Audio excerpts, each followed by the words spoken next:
പുന്നപ്രയിലൊക്കെ എങ്ങനെയുണ്ട് മധു? വളരെ സന്തോഷം സാർ. ഇപ്പൊ എങ്ങനെയുണ്ട് ജീവിതം?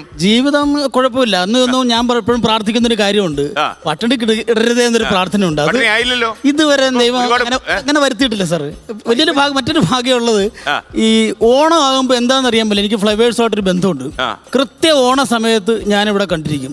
കഴിഞ്ഞ വർഷം സ്റ്റാർ മാജിക്കിന്റെ പരിപാടിക്ക് വന്ന് ഇവരെ എല്ലാം കൂടെ ഉൾപ്പെടുത്തിക്കൊണ്ട് ഇവരുടെ പേരുകളെല്ലാം കൂടെ കണക്ട് ചെയ്തുകൊണ്ട് ഒരു കഥാപ്രസംഗം അവതരിപ്പിച്ചു. അതെങ്ങനെ പോയി? അതെനിക്ക് ഒരു കുഴപ്പമില്ല. ഇനി ആ പരിപാടിയായിട്ട് തന്നെ വരണമെന്നാണ് പറഞ്ഞത്. അതുപോലുള്ള പരിപാടികൾ അവതരിപ്പിക്കണമെന്ന് പറഞ്ഞു. അതുകൊണ്ട് തന്നെ ഞാൻ ഓണത്തിന് അടിക്കാനായിട്ട് ഞാൻ ഇത്തവണ ചെയ്തിരിക്കുന്നത് നമ്മുടെ ജനകീയ ചാനലായ 24-ലെ വാർത്താ അവതാരകരുടെ പേരും നമ്മുടെ ഫ്ലവേഴ്സിലെ പ്രോഗ്രാംസിലൂടെ വെച്ചോണ്ടൊരു പാട്ട് തയ്യാറാക്കിയിട്ടുണ്ട്. അടിച്ചാൽ ഞാൻ പെട്ടെന്ന് ഇപ്പൊ നമ്മൾ ഈ സാറിനെ എപ്പോഴും സാധാരണ എന്നോട് സാറിന് ചോദിക്കുന്നത് വി ഡി രാജപ്പൻ സാറിനെ കുറിച്ചാണ്.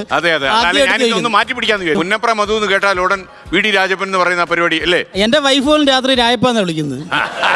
ഞാൻ പറയും വെച്ചാൽ രായപ്പല്ല, എന്റെ പേര് മധു എന്നാന്ന് പറഞ്ഞു. ഹായ് രാജാ സാഹിബ്. അയ്യോ ചേട്ടാ, കുറെ കാലമായി കണ്ടിട്ട്. എന്തൊക്കെയാ വിശേഷങ്ങള്? ഞാന് ശരിക്കും ഇല്ലായിരുന്നോ? ഞാൻ ഇവിടെ തന്നെ ഉണ്ട്. നാട്ടുകാരെ ഓടിച്ചോ? ഇല്ല, ഇവിടെ എറണാകുളത്ത് താമസമായിട്ട് ഇപ്പൊ 13 വർഷമായി. എന്തുവാ ഈ ഓണത്തിന്റെ ഒരു പ്രത്യേകത? ഓണത്തിന്റെ പ്രത്യേകത കാര്യമായിട്ട് എന്തെങ്കിലും സംഭവിച്ചോ ജീവിതത്തിൽ? അല്ല, ഞാൻ എൻ്റെ അടുത്ത് ഇപ്പൊ പരിപാടികൾ മൊത്തത്തിൽ നോക്കുകയാണെങ്കിൽ കുറവാണ്. പരിപാടികൾ മൊത്തത്തിൽ കൂടുതലാണെന്ന് പറയുന്നത്. രാജസാബിന് കുറവാ, എനിക്ക് കുറവാണ്. അപ്പൊ പറഞ്ഞ ജോർജെ, എന്താ സംഭവിക്കുന്നത്? എന്റെ സാറേ, ഒരു പരിപാടി, ഒരു ഉത്സവം നടത്തുന്ന പൈസയൊക്കെ പേയ്മെന്റ് വെച്ച് കഴിഞ്ഞാൽ പിന്നെ പരിപാടി കാര്യമായിട്ട് ചോദിക്കാം. യൂസുഫ് പറഞ്ഞ പോലെ ഇവൻ ഇടയ്ക്കിടയ്ക്ക് പോയി വല്ലപ്പോഴും ഒരു തിമിംഗലത്തിനെ പിടിച്ചോണ്ട് വരുമെന്ന് പറഞ്ഞ പോലെ വല്ലപ്പോഴും ഒരു പ്രോഗ്രാം കിട്ടിയാൽ മതി. അവന്റെ കാര്യം പോക്കാ. പരിപാടി തന്നോ പിന്നെ ജീവനോടെ ബാക്കിയാണ്. സാറേ, പ്രോഗ്രാം കുറവാന്ന് പറഞ്ഞാൽ സമ്മതിക്കില്ല. ഞാനും ജോർജും രാജാസാബിയും കൂടെ ഒന്ന് പോകുന്നത്, ചെന്നപ്പോഴേ കാണുന്നത് അങ്ങരപ്പുഴ ടൗൺ ഹാളാണ്. ഡെയിലി പ്രോഗ്രാം ആണല്ലോ. അവരുടെ കഴിയട്ടെ വെയിറ്റ് ചെയ്യാൻ പറഞ്ഞത്, അതുകൊണ്ട് ഒത്തിരി വൈകി പോകുന്നത്. ഞാൻ താമസം മാറി ടൗൺ ഹാളിന്റെ അടുത്തായി. രാജാസാഹിബിന്റെ പാട്ടൊക്കെ പ്രസിദ്ധമാണല്ലോ മാർട്ടിൻ. തീർച്ചയായിട്ടും നമുക്കൊരു കാര്യം ചെയ്യാം, ഓണക്കാലമായിട്ട് നമുക്ക് നല്ലൊരു പാട്ടം കലക്കിയാലോ? നമുക്കിവിടെ എന്റെ പാരഡി വേണമെങ്കിൽ പാടാൻ ആർക്കെങ്കിലും പറ്റും. നമ്മുടെ മധുവൊക്കെ പാരഡി ആളല്ലേ? പാരഡി പാടുന്ന ആൾക്കാരാണല്ലോ. മധുരടിയല്ലേ? മധുരടിയാ. നമുക്ക് ഇതുമായിട്ട് ബന്ധപ്പെട്ടൊരു പാട്ട് പാടാം. Okay, ready? ചമ്പക്കുളത്തച്ഛനുന്നം പിടിപ്പിച്ച പൊന്നാനിലിത്തോണിയോ, ആറന്മുളം തേവരാറാട്ടിനെത്തുന്ന പള്ളിപ്പെരുന്തോണിയോ, ഉലകിന്റെ ഉലകായ തോണി, തച്ചനുയുരൂതി തൊറ്റുന്ന തോണി, ഒരു തച്ചു പണിയാം ഒരുമിച്ചു തുഴയാം, ഹൈലേസ ഹൈലേസ ഹൈ.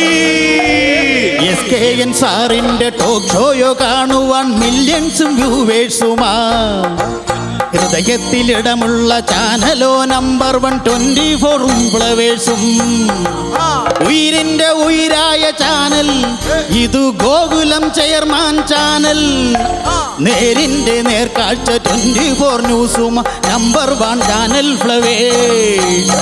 SKN സാറിന്റെ ടോക്ക് ഷോയോ കാണുവാൻ മില്യൺസും വ്യൂവേഴ്സുമാ, അക്ഷരക്കൂട്ടുകൾ ചേർത്ത് നാവിൽ പൊന്നു വിളയിക്കും ഹാഷ്മി, മറ്റുള്ള രാജ്യത്തെ വാർത്ത ചെന്നു നേരിൽ പറയും ജെയിംസും, ക്രിസ്റ്റീന സ്മിതയുമാ ശ്രീജിതയും കീർത്തൻ വിജയകുമാറുമിന്മേ, ആ ശ്രീലക്ഷ്മി അനുജയാം പ്രവിത ലക്ഷ്മി വിജയും പ്രജിത്തും സുഖയിൽ.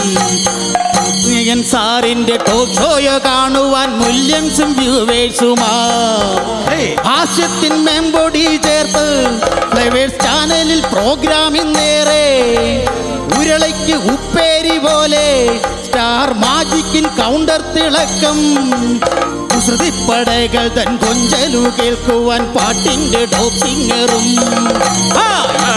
സാറിന്റെ ടോക്ക് ഷോയോ കാണൂ മില്യൺസും വ്യൂവേഴ്സുമാ, മില്യൺസും വ്യൂവേഴ്സുമാ, മില്യൺസും വ്യൂവേഴ്സുമാ. ചമ്പക്കുളം തച്ചനുന്നം പിടിപ്പിച്ച പൊന്നാനിലിത്തോണിയോ, ആറന്മുളത്തേവരാറാട്ടിനെത്തുന്ന പള്ളിപ്പെരുന്തോണിയോ. Thank you. മധു ഇത് എത്ര ദിവസം എടുത്ത് എഴുതിയതാ? ഇല്ല, ഞാൻ ഇന്നലെ രാത്രി നിമിഷ എഴുതിയ കവിയാണ്. സാർ. ഇന്നലെ രാത്രി ഇപ്പൊ ഈ പരിപാടിക്ക് വരണം എന്ന് പറഞ്ഞപ്പോൾ ഓരോ പരിപാടിക്ക് വരുമ്പോൾ എന്തെങ്കിലും ഒരു വ്യത്യസ്തത വേണമല്ലോ. അത് അപ്പൊ അതുകൊണ്ട് പക്ഷെ ഞാനിത് പാട്ട് പകുതിയെ പാടിയുള്ളൂ. നമ്മുടെ പ്രോഗ്രാംസ് കംപ്ലീറ്റ് ഉണ്ട്, സീരിയൽസ് ഉണ്ട്. പക്ഷെ ഇത് മൊത്തം അനുവാദം കൊടുത്തായിരുന്നു ഇതിന് പിന്നീട് വരുന്ന മോഹൻലാല് ആ പ്രോഗ്രാം വേണ്ടായിരുന്നു അല്ലേ?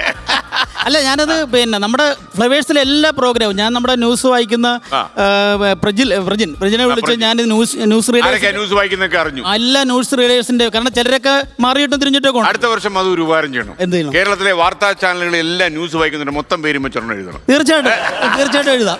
കാരണം അതും ഒരു രസമല്ലേ? തീർച്ചയായും. മനം നിറയെ പൊന്നോണ കാഴ്ചകളുമായി ഫ്ലവേഴ്സ്.